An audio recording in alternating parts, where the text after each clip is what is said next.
Hey, this is Ramon, Channels Alpha 4, and this is a response to Ana Kasparian from the Young Turks. She was talking about uh, not being able to speak Spanish in a bilingual community. Well, I happen to only speak English, and I live in a Hispanic community. Um, and let me tell you, it is not an easy thing just to pick up another language. I happen to speak English as my main language. I hope I speak it well. Uh, Other languages that I study and that I know, I studied a little bit of Russian and a little bit of ancient and classical Greek.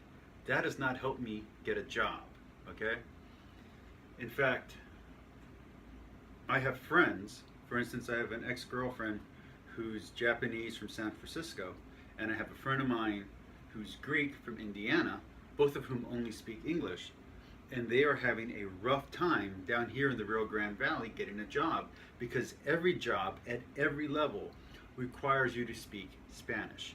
And I don't just mean McDonald's or Lowe's or HEB, which is our local grocery store. I'm talking about jobs like at Wells Fargo, jobs at Frost Bank, jobs at any of the lawyers that are down here or any of the medical places, because we have a very large medical community down here. If you're going to work down here as a nurse, as a doctor, you're going to have to speak Spanish.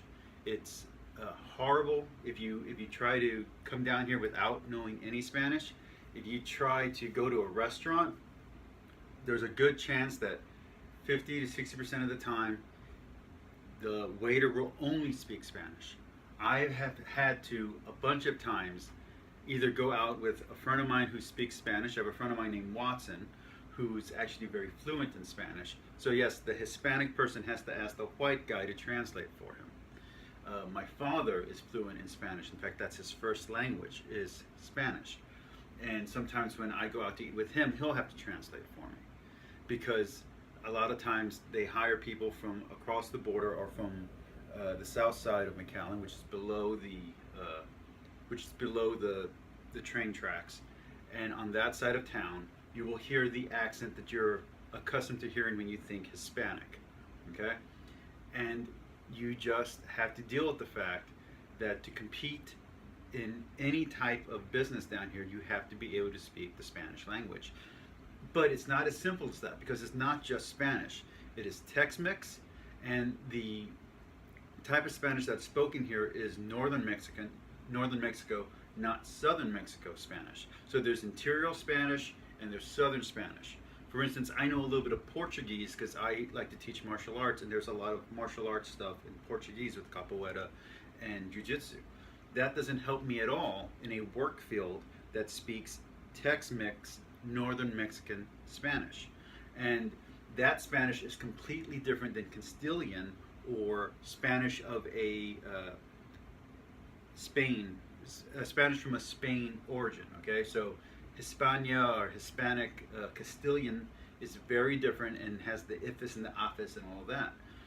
So it's not as simple as just learning Spanish. It's learning a style of Spanish. It's competing with people who are willing to work much cheaper than you're accustomed to. For instance, my friends who come from up north, who come from either North Texas or from the northern states, who come down here to this area to try to compete financially, will find very, very quickly that the immigrants who live here and even the people who live here are willing to work for much cheaper to have a job. For instance, as a personal trainer, up in Houston and in Kingwood, I can charge up to $60 to $100 per session. Down here in the Rio Grande Valley, I have to charge about $60 per week. Okay, so my income just takes a drop just because the bottom level that people are willing to work for down here to compete with the immigrant situation who are willing to work for even less than minimum wage drops the prices down to stay competitive. And that is a real problem. So it's not as simple as Ana Kasparian was saying. It's not a very nice issue. It's a very ugly issue.